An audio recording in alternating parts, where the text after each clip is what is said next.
신명기 7장 저와 한 절씩 교독하도록 하겠습니다.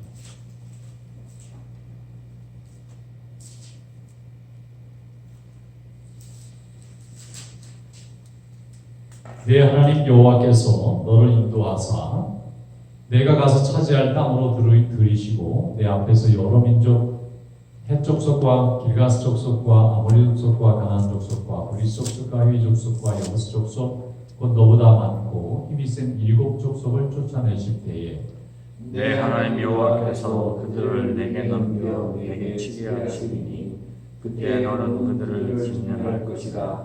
그들과 어떤 언약도 하지 말 것이요 그들을 불쌍히 여기지도 말 것이며 또 그들과 혼인하지도 말지니 내 딸을 그들의 아들에게 주지 말 것이요 그들의 딸도 내 며느리로 삼지 말 것은 그가 내 아들을 유혹하여 그가 여호와를 떠나고 다른 신들을 섬기게 하므로 여호와께서 너에게 진노하사 갑자기 너희를 멸하실 것임이니라.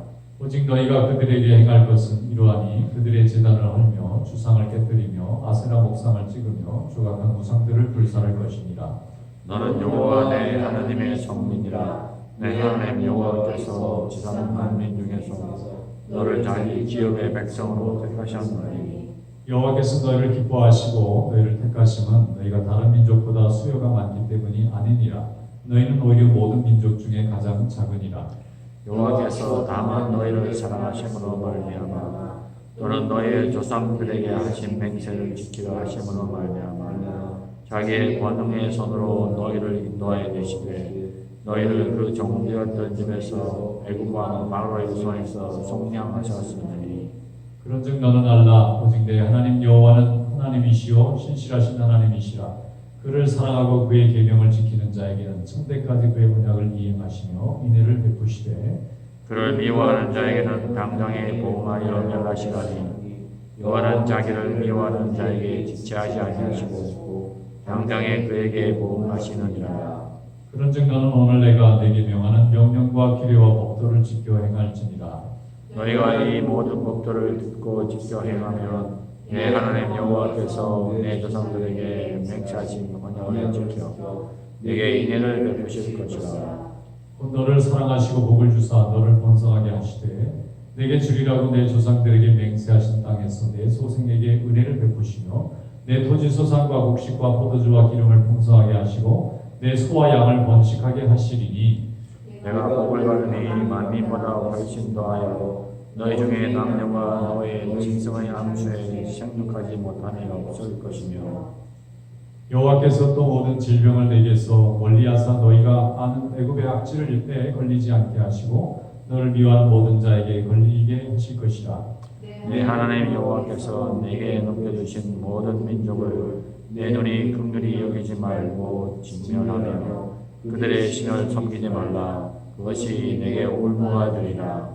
내가 혹시 심중에 이르기를 이 민족들이 나보다 많으니 내가 어찌 그를 쫓아낼 수 있으리오 하리라마는 그들을 두려워하지 말고 내 하나님 여호와께서 바로와 온 애굽에 행하신 것을 잘 기억하되 내 하나님 여호와께서 너를 인도하여 내실 때에 내가 본 큰 시험과 이적과 기사와 강한 손과 편파를 기억하라. 내 하나님 여호와께서 내가 두려워하는 모든 민족에게 그와 같이 행하실 것이요 내 하나님 여호와께서 또 원물을 그들 중에 보내어 그들의 남은 자와 너를 피하여 숨은 자를 멸하시리니 너는 그들을 두려워하지 말라. 너희 하나님 여호와 곧 크고 두려운 하나님이 너희 중에 계심이니라.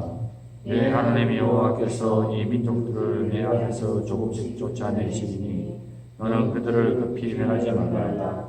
들짐승이 번성하여 너를 해할까 하노라. 내 하나님 여호와께서 그들을 내게 넘기시고 그들을 크게 혼란하게 하여 마침내 진멸하시고 그들의 왕들을 내 손에 넘기시리니 너는 그들의 이름을 천하에서 제하여 버리라. 너를 당할 자가 없이 내가 마침내 그들을 진멸하리라. 너는 그들이 조각한 신상들을 불사르고 그것에 입힌 은이나 금물을 탐내지 말며 취하지 말라. 내가 그것으로 말미암아 올무에 걸릴까 하노니 이는 내 하나님 여호와께서 가증히 여기시는 것임이니라. 너는 가증한 것을 내 입에 들이지 말라. 너도 그것과 같이 진멸당할까 하노라. 너는 그것을 멀리하며 심히 미워하라. 그것은 진멸당할 것임이니라. 아멘. 말씀에 일어났습니다.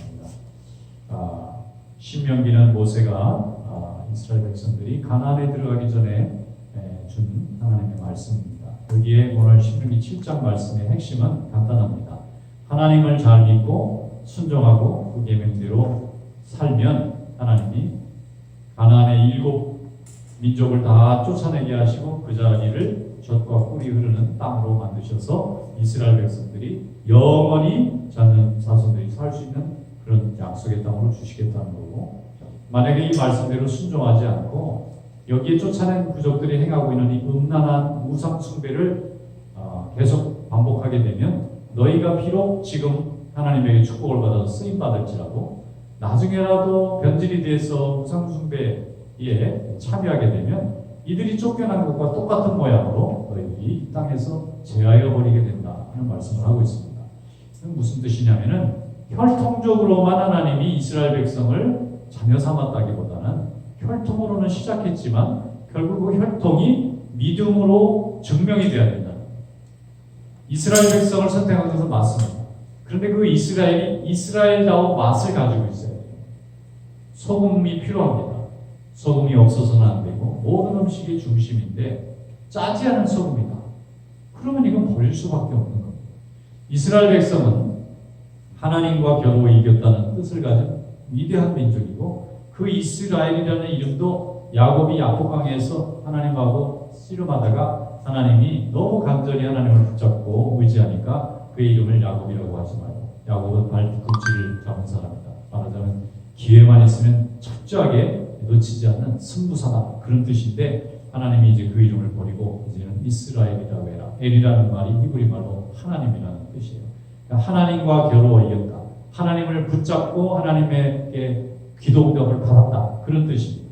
그러니까 하나님께 매달려서 응답받은 사람이라는 뜻이 이스라엘입니다. 근데 이스라엘이 아브라함의 후손으로 하나님이 만드셔서 이 민족이 애굽에서 종살이하다가 민족이 됐다가 다시 가나안까지 와서 거기에 솔로몬이 성전을 짓고 다윗이 찬송을 짓고 그래서 하나님께 영광 돌리는 이 땅에 나라를 만들어 보라고 하나님이 약속의 땅을 주셨는데 그 조건이 뭐냐면은 이스라엘은 이스라엘의 맛을 잃어버리면 안 된다는 거예요. 성도는 성도의 맛을 잃어서는 안 됩니다. 성도라는 이름도 있고 타이틀도 있고 뭐 내용도 있고 역사도 있고 과거도 있고 체험도 있고 다 있는데 하나님 앞에 성도다운 삶을 누리고 유지하고 있어요. 기도하고 예배드리고 말씀 붙잡고 하나님 앞에 온 힘을 다해서 헌신하고 그러면 하나님이 그 헌신 속에 믿음이 있다고 보는 거예요. 야고보라고 하는 주의 동생 야고보가 있어요. 야고보서의 핵심이 뭐냐면 행함이 없는 믿음은 죽음입니다. 그러니까 우리가 뭘 행해서 다른 사람에게 나를 의롭게 보이고자 하는 것은 잘못된 것이지만 이미 그런 남에게 보이고자 하는 믿음의 수준을 넘어가서 이제 하나님만 바라보는 믿음까지 왔다면 저절로 그의 삶은 믿음의 결과로 나타나는 삶이 된다는 거예요. 항상 주님을 사모하고 성전을 사모하고 말씀을 사모하고 성도들을 사모하고 기도를 사모하고 은혜를 사모하고 이 팬데믹의 시대에 많은 사람들이 교회에 오고 싶어도 못 옵니다. 그런데도 열심히 나오고 애쓰고 수고하는 이유가 뭐냐면 하나님을 사랑하니까. 그래서 우리는 이 어려운 때에 오히려 더 주님의 몸된 교회를 열심히 지키는 정말 하나님이 쓰는 일꾼들을 보게 돼요. 이것이 얼마나 감사한 일인지 모르겠어요. 세상에 많은 사람들이 교회에 있지만 하나님 앞에 열심히 나와서 예배하고자 하는 심령을 찾기가 어려울 때가 있는데 조금 시대가 어려워지고 좀 어두워지니까 빛이 나타나는 거예요. 화날 때는 누가 빛인지 아닌지 구분이 안 돼요. 그래서 예수님도 10처녀의 비유를 얘기한 적이 있잖아요. 5처녀는 등불을 준비하고 그 안에 기름도 준비했어요. 그래서 밤에 언제든지 신랑이 오면 불을 켤 준비를 다 해놨는데 그 기름이라는 것이 믿음 생활, 성령 충만함. 그런데 나머지 5처녀는 등은 준비했는데 기름은 준비해 놓지 않다가 그때 가서 준비하면 되지. 이렇게 게으르게 믿음으로 게을렀다는 겁니다. 그러니까 평소에 믿음으로 게을렀다는 것은 자기가 하나님을 믿는 것은 지장이 없는데 내가 꼭 그렇게 몸으로 그렇게 봉사를 하고 또 출석을 하고 이렇게 꼭 헌신을 해야 되나? 그거 내가 하나님 사랑하는 것은 맞지. 그런데 처음에는 생각인데 나중에 이것이 습관으로 가고 습관에서 나중에는 자기의 철학으로 발전하기 때문에 다섯 처녀도 혼인잔치에 이미 스텝으로 준비가 돼 있고 또 슬기로운 다섯 처녀, 일어난 다섯 처녀가 다 자기 역할이 분명히 있었습니다. 남들이 볼 때는 모두 똑같았을 거예요. 그런데 5명만 잔치가 열릴 때 들어가고 5명은 왜 들어가지 못했느냐? 그 주인이 내가 너희를 도무지 누군지 알지 못하노라. 하나님 왜 이런 신앙생활 열심히 했는데 하나님 앞에 섰을 때 내가 너를 알지 못하노라가 되면 얼마나 당황스럽고 낙심이 될까? 이렇게 생각해 볼 때에 믿음의 삶이라는 것은 여기 나와 있는 신명기의 말씀처럼 처음 잘하고 나중에 잘못하면 안 되고 처음이나 마지막이나 늘 변함없는 그런 믿음 생활로 계속 가야 된다는 것입니다. 어린 시절에 예수 믿었는데 그 예수 믿은 것이 죽는 그날까지 변함이 없고 또 중간에 세상에서 살다가 하나님께 부름받아서 예수 믿게 되었는데 그 믿음 생활이 주님 만나는 그날까지 변함이 없는 그런 믿음이 돼야만 그 믿음이 하나님께 쓰임받는 살아있는 믿음이 되는 것입니다. 그러니까 여기에 말씀해 보면은 이스라엘 백성이 수가 많아서 하나님이 선택한 것이 아니라는 거예요. 7절에 보면 오히려 너희가 다른 민족보다 수가 더 적다는 거예요. 보잘것없다는 것입니다. 다윗이 위대해서가 아니라 다윗이 가장 형제 중에 막내였기 때문이고 가장 세상적으로는 볼품이 없었던 거예요. 전쟁터에 나갔는데 형들이 다 전쟁하고 있는데 도시락 싸가지고 어떻게 되는지 아버지한테 소식 전해주러 왔다가 큰 형이 뭐라고 얘기하냐면 여기가 지금 그 놀이터에 온 줄 아느냐고 사람이 죽고 사람 무서운 전쟁터인데 네가 왜 여기에 와가지고 흥얼쩡얼쩡 하느냐고 빨리 집에 가라고 형이 막 야단을 치는 대목이 거기 나와요. 그런데 세상에 그렇게 형들이 볼 때는 아무것도 할 줄 모를 것 같은 그 막내가 골리앗을 쓰러뜨리고 이스라엘 백성들의 왕이 될 거라고 누가 생각이나 했겠습니까? 마찬가지로 하나님은 연약한 자를 들어서 하나님의 일을 씁니다.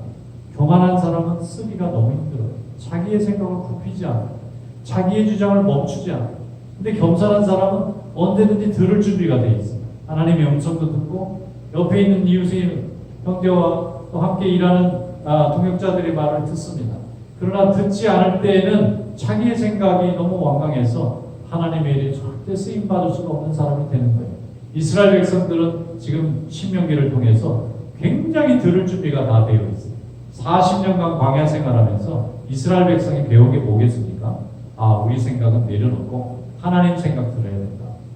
우리 생각으로 했던 것 중에 실패한 게 너무 많다. 우리 생각으로 금방 될 것처럼 해서 잘했는데 그게 오히려 잘된 게 아니라 그게 더 짐이 되고 그것이 더 올무가 되고 그것이 더 걸림돌이 되는 일을 너무 많이 경험하니까 이스라엘 백성이 40년 광야를 끝나고 약속의 땅에 들어가기 전까지는 겸손해진 거예요. 그 겸손해지기 위해서 40년의 시간이 걸렸어요. 하나님의 뜻에 이제 순종해서 들을 귀 있는 자는 들을지어다. 하나님의 음성을 들을 수 있는 상태가 다 만들어진 뒤에 이 모세가 하나님의 말씀을 증거하니까 이때 다 들었습니다. 이 신명기 7장뿐만 아니라 6장의 말씀에 보면 항상 하나님의 말씀이 내 생각과 마음을 떠나지 않게 하는 것과 또 이 말씀이 우리 자녀들에게 날마다 가르쳐져야 된다. 가정에서 우리 자녀들에게 항상 말씀을 증거하고 또 하나님 나라를 위해서 헌신할 수 있도록 날마다 가르치는 그런 가정이 될 수 있기를 축원합니다. 하나님께 받은 우리의 믿음과 이 축복은 우리 때에서 끝날 게 아니에요. 우리가 세상 떠나서 하나님 나라 간 뒤에 우리 얼굴을 닮은 우리 자녀들이 이 세상에 살 때도 하나님이 지켜주시지 않으면 살 수 없는 무서운 세상입니다. 코로나 바이러스가 한번 덮치고 나니까 아무것도 할 수 없는 사람이 너무너무 많습니다. 지금은 나라에서 어떻게 버티지만 이게 2년, 3년 계속 이렇게 가면은 어떻게 하겠습니까? 그러니까 그 사이에 어떻게든지 자리를 잡고 좀 회복을 하고 길이 열리기를 바라면서 시간을 지금 배가 침몰하기 전에 어떻게든지 다 보트를 타고 이 구명정을 입고 어떻게든지 전원 구조나가려고 이게 지금 애쓰는 것과 똑같은 거예요. 이미 타고 왔던 배는 더 이상 쓸 수가 없어요. 뉴노멀이라는 새로운 배를 타야 됩니다. 근데 과거의 노말은 지금 침몰하고 있는 거예요. 그러니까 이 배에서 다 빠져나와야 되는데 여전히 그 배를 포기하지 못하고 붙잡고 있으면 다 같이 물에 빠져 죽는 거예요. 타이타닉이 그냥 빙산을 들이받고 100년 전에 넘어지니까 4,000명이 다 죽었잖아요. 그런데 그걸 조금만 일찍 알았더라면, 그래서 지금부터는 그 빙산을 미리미리 다 인공위성에서 봐가지고 배가 가까이 가면 미리 알려준대요. 그래서 비켜갈 수 있도록 그런 이 제도와 장치를 많이 해놨는데, 이 인류가 이렇게 바이러스와 싸우는 이거는 뭐 우주선 내서 미리 경보 장치를 울려줄 수도 없어요. 인류라고 하는 이 배는, 하나님이 만드는 이 인류라고 하는 이 배는 하나님만 바라보고 가면 침몰할 일이 없는데, 하나님 바라보지 않고 인간들이 우리의 생각대로만 끌고 가는 일이 많으니까 우리 마음대로 자연 파괴하고 우리 마음대로 이 세상의 질서를 파괴하고 영적인 질서도 파괴하고 이렇게 되니까 인간이 스스로 자업자득이죠. 인간이 마음대로 동물하고 인간은 다 따로따로 살도록 다 되어 있는데 그냥 동물이고 그냥 사람이고 다 연결해서 뭐든지 다 정복하려고 하다 보니까 바이러스들이 무슨 죄가 있겠어요. 바이러스는 지 생긴 대로만 사는 거예요. 그런데 인간의 영역 속에 들어오다 보니까 인간에 견딜 수 없는 이런 무서운 병이 되어져서 얼마나 많은 생명들을 지금까지 지금 희생당하고 있습니까? 이런 걸 생각해 볼 때에 우리가 하나님 앞에 회개하고 하나님의 뜻대로 순종하는 것이 얼마나 중요한지 알 수가 없어요. 그리고 이것이 바로 우리만 이렇게 하나님 앞에 기도하고 회복되고 또 축복받을 것이 아니라 이 축복을, 이 신명기의 축복을 자녀들에게도 가르쳐라. 자녀들과 후손들에게 가르쳐라. 그것이 바로 쉐마입니다. 들으라 이스라엘아.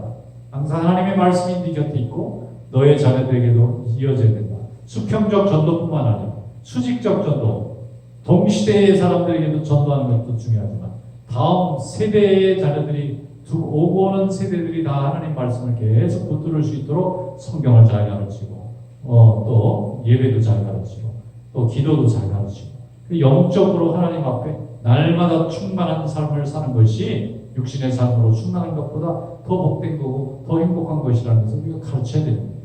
오늘 이 하나님의 말씀처럼 날마다 우리가 하나님의 주신 사명을 잘 감당해서 지금 우리에게 주신 이 약속의 땅, 이 적과 꿀이 흐르는 영적인 이 믿음의 땅 안에서 충만하게 승리하시기를 주님의 이름으로 축원합니다. 기도하겠습니다. 하나님 아버지 감사합니다. 오늘도 저희들에게 은혜 주시고 믿음으로 함께 해주셔서 감사합니다.